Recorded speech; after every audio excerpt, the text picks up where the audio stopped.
this is Radhika Gaur with the session number 11 of your chapter Improvement in Food Resources, and in this session we are going to discuss about fish production. So guys, हम animal husbandry में cattle farming के बारे में study कर चुके हैं, poultry farming के बारे में स्टडी कर चुके हैं. अब बात आती है हमारे फिश प्रोडक्शन के बारे में स्टडी करने की. So let's start our session with fish production. Production of fish includes both fin true fish as well as shell fish. जो फिश का प्रोडक्शन होता है उसमें दोनों ही टाइप्स की फिश रहती हैं. जैसे हमारी जो हुई हमारी फिन ट्रू फिशेस हुई, यहाँ पे शैल फिश हुई, दोनों के ही प्रोडक्शन को हम यहाँ पे मैनेज करके चलते हैं.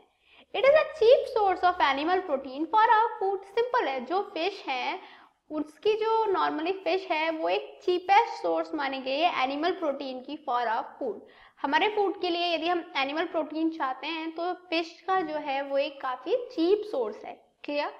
That the production of fish includes both fin true fish as well as shell fish, and it is a cheap source of animal protein for our food.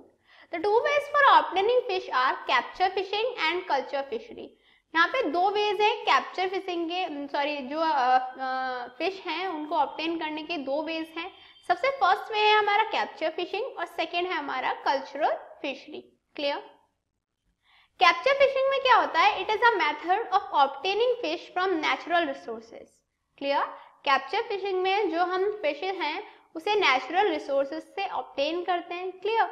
It is undertaken in both inland and marine waters. जो fish हैं उन्हें undertake किया जाता है in both inland and marine water. Clear? That capture fishing is a method of obtaining fish from natural resources. It is undertaken in both inland and marine waters. Culture fishes के बाद आते हैं, जो capture fishes हैं उसके बाद आते हैं हमारे culture fishery. Clear? It is a method of obtaining fish from fish farming और फिशी कल्चर. इसमें क्या होता है, जो फिश है उन्हें फिश फार्मिंग के थ्रू या फिर we can say fishy culture के थ्रू ऑब्टेन किया जाता है. क्लियर?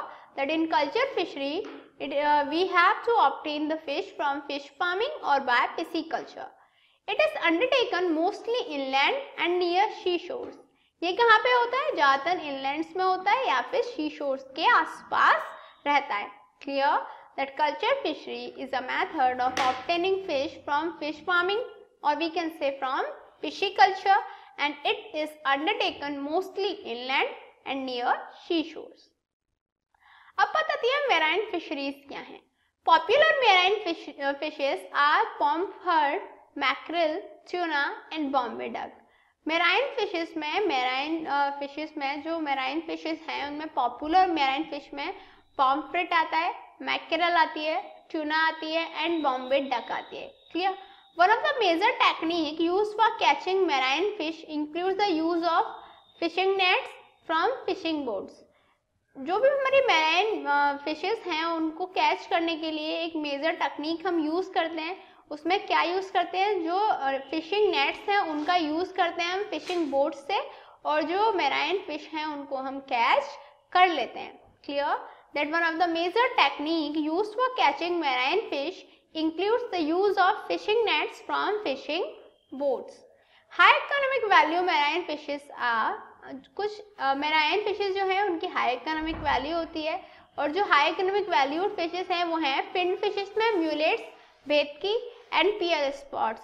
ये क्या है? फिन फिशेस हैं और ये काफी हाई इकोनॉमिक वैल्यू वाली मैराइन फिशेस हैं. नेक्स्ट आती है हमारे शेल फिश की कैटेगरी में. प्रॉन्स हुए, म्यूसल्स हुए, सीवीड्स हुए. ये क्या है? ये हमारी high economic value marine fishes हैं. क्लियर? तो high economic value marine fishes that is जिनसे हमें एक हाई मार्केटिंग प्राइस मिलता है. Is that clear to you? Next, अभी हमने जो मैराइन फिशरीज है उसके बारे में स्टडी किया. अब आता है सेकंड हमारा एक्वाकल्चर. एक्वाकल्चर में क्या होता है? It involves the production of high economic value aquatic plants and animals by proper utilisation of available waters in the country. Aquaculture में क्या होता है? हम प्रोडक्ट करते हैं एक्वेटिक प्लांट्स का, एनिमल्स का, by proper utilisation of available water in country. Country में जितना भी वाटर अवेलेबल होता है उसका प्रॉपर यूटिलाइजेशन करके एक्वेटिक प्लांट्स एंड एनिमल्स का प्रोडक्शन होता है जो एक हाई इकोनॉमिक वैल्यू प्रोवाइड करते हैं. Clear that in aquaculture, it involves the production of high economic value aquatic plants and animals by proper utilization of available waters in the country. It includes mariculture and freshwater culture fishery. जो aquaculture है वो भी कुछ includes करता है, उसमें दो type के होता है एक्वाकल्चर, एक मैरीकल्चर होता है और सेकंड होता है हमारा फ्रेश वाटर कल्चर फिशरी। ये दोनों क्या होते हैं ये हम वन बाय वन यहाँ पे डिस्कस कर लेते हैं। फर्स्ट आता है हमारा mariculture. The marine fishes are cultivated in coastal waters of India on commercial basis. जितने भी हमारे मैराइन फिशेस हैं उन्हें कोस्टल वाटर्स में, इंडिया के जितने भी हमारे कोस्टल वाटर्स हैं वहाँ पे कल्टीवेट किया जाता है कमर्शियल बेसिस के लिए। क्लियर, और कमर्शियल बेसिस पे किया जाता है उन्हें कल्टीवेट, और साथ में ये किस में आते हैं, ये मैरीकल्चर में आते हैं। It includes mullets, bhetki, eel, milk fish etcetera. जितने भी हमारे मोलेट्स हुए, भेदकी, ईल, मिल्क फिश हैं, ये सब मैरीकल्चर के थ्रू ही इन्हें कल्टीवेट किया जाता है in coastal waters of India on commercial basis. Clear. इसके बाद आता है हमारा fresh water culture fishery. It includes the cultivation of exotic carps like common carp, English carp and trouts etcetera in lakes. जो हमारा फ्रेश वाटर कल्चर फिशरी होता है उसमें क्या करते हैं हम, जितने भी हमारे एक्सोटिक कार्प्स हैं लाइक कॉमन कार्प हुई या फिर इंग्लिश कार्प हुआ या ट्राउट्स हुए, इन सब का कल्टीवेशन होता है इसमें, लेकिन लेक्स में होता है। Clear that in freshwater culture fishery, the cultivation of exotic carps like common carp, English carp and trouts are done in the lakes. Is that clear to you? Now अब आती है हमारी नेक्स्ट चीज inland fisheries. हमने marine fisheries के बारे में study करा, हमने एक्वाकल्चर के बारे में स्टडी किया, अब हमारी बात आती है inland fisheries की। It includes fishery in fresh water and brackish water. ये इनलैंड फिशरीज में क्या होता है, it include fishery in fresh water and brackish water. यहाँ पे जो फिशरी की जाती है वो या तो फ्रेश वाटर में की जाती है या फिर ब्रैकिश वाटर में की जाती है।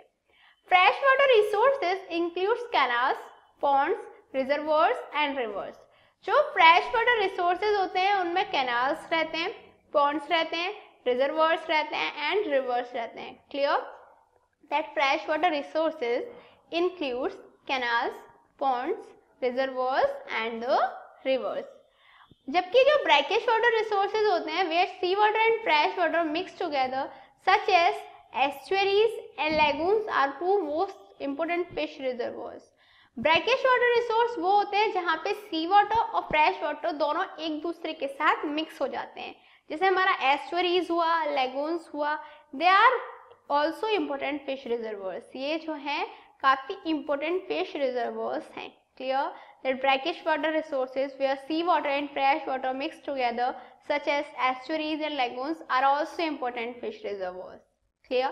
अब बताते हैं composite fish culture. Next आता है हमारा जो composite fish culture रहता है, that is जो polyculture होता है। अभी हमने marine fisheries, aquaculture और जो हमारा last था that was simply जो inland culture था, वहाँ पे हमने study किया था monoculture। दैट इज वहाँ पे सिंगल टाइप की फिश को ग्रो कराया जाता, कल्टीवेट किया जाता था। बट कंपोजिट फिश कल्चर में जो होता है ये होता है पॉलीकल्चर। इसमें क्या होता है, fish production by cultivating a single species gives a low yield and demands higher cost. जो हम सिंगल स्पीसीज का यूज करके फिश प्रोडक्शन करते थे, दैट इज जहाँ पे हम मोनोकल्चर यूज कर रहे थे, वहाँ पे हमें लो यील्ड मिलती थी जबकि हायर डिमांड कॉस्ट होती थी उसकी। दैट इज जो कॉस्ट हम यूज करते थे, इन्वेस्ट करते थे, वो काफी हाई होता था, जबकि जो यील्ड है वो कंपैरेटिवली कम मिलती थी। जबकि पॉलीकल्चर में क्या होता है, अ कॉम्बिनेशन ऑफ 5 और 6 species are cultivated in a single pond. Polyculture में 5 और 6 फिशेस की जो फिशेस हैं जो हैं इनको कल्टीवेट किया जाता है, ठीक है, पॉन्ड में। कॉम्बिनेशन यूज किया जाता है 5-6 स्पीसीज का, ताकि जो फिशेस हैं वो प्रॉपरली ग्रो अप कर पाए पॉन्ड में और जो हमें हाई यील्ड प्रोवाइड हो और जिसकी जो डिमांडिंग कॉस्ट है वो भी ज़्यादा ना हो। दैट इज जो पर्सन है जो फिश कल्चर कर रहा है या फिश कल्चर का ओनर है उसे कोई भी लॉस ना पड़े। And they have different food habits so that they do not compete for food with each other. ये जो फिशेस होती हैं इनमें डिफरेंट फूड हैबिट्स प्रेजेंट होती हैं ताकि वो एक दूसरे से compete ना करें for food with each other, एक दूसरे से वो खाने के लिए compete ना करें. Clear that they have different food habits so that they do not compete for food with each other. Next आता है हमारा advantages of composite fish culture. जो कंपोजिट फिश कल्चर है उसके एडवांटेजेस क्या होते हैं? Both local and imported fish species are use. सबसे पहले दोनों ही लोकल और इम्पोर्टेड फिश स्पीसीज इसमें यूज होती हैं. Different food habits are advantageous as all the food in the pond is consumed by fishes. जो डिफरेंट फूड हैबिट्स होती हैं वो एडवांटेजियस होती हैं. क्यों?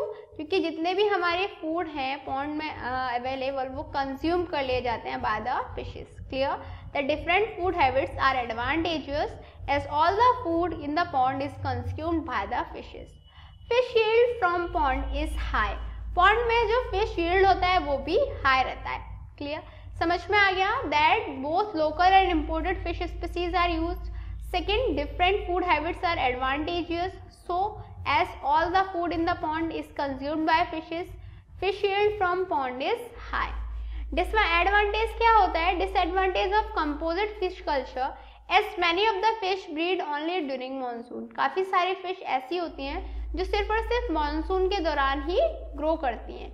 Thus, one of the major problem is lack of availability of good quality seed. इसमें सबसे major problem क्या होती है? जो अवेलेबिलिटी है, lack of availability of good quality seed. Good quality seeds की अवेलेबिलिटी रहती है, ठीक है, मतलब अवेलेबिलिटी नहीं रहती, उसकी लैक रहती है. Clear that one of the major problem is lack of availability of good quality seeds. And to overcome this problem fishes are breed in ponds using hormonal स्टेबुलेशन.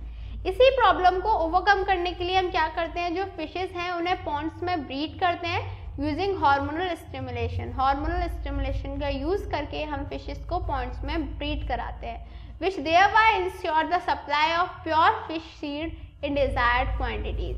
जिससे क्या होता है? ये इंश्योर कराते हैं कि एक प्रॉपर क्वांटिटी की प्योर फिश सीड्स हमें प्रोवाइड रहें, दैट इज डिजायर्ड क्वालिटी की हमें सप्लाई फिश की हो पाए. क्लियर दैट इज फिशेस की जो सप्लाई है वो प्रॉपर हो पाए. So what did we learn today? आज हमने क्या स्टडी किया? आज हमने फिश प्रोडक्शन के बारे में स्टडी किया. हमने स्टडी किया कि हम फिशेस को कैसे एक बेटर क्वालिटी में, क्वांटिटी में कैसे हम ग्रो करा सकते हैं, कैसे हम उनकी एक हाई यील्ड गेन कर सकते हैं by using very low price. काफ़ी कम डिमांड की कॉस्ट प्राइस के साथ हम उनको हाई यील्ड कैसे प्रोवाइड कर सकते हैं, कैसे हम फिश प्रोडक्शन के थ्रू बेटर क्वालिटी और क्वांटिटी भी दे सकते हैं. अलॉन्ग विद दैट हमारी मार्केटिंग वैल्यू भी हाई हो सकती है. हमारा जो बेनिफिशियल है, जो भी पर्सन फिश प्रोडक्शन में है, वो उसे जो प्रॉफिट है वो गेन हो सकता है. So I think this was enough for this session. In next session we are gonna discuss more about this chapter. Till then, good luck.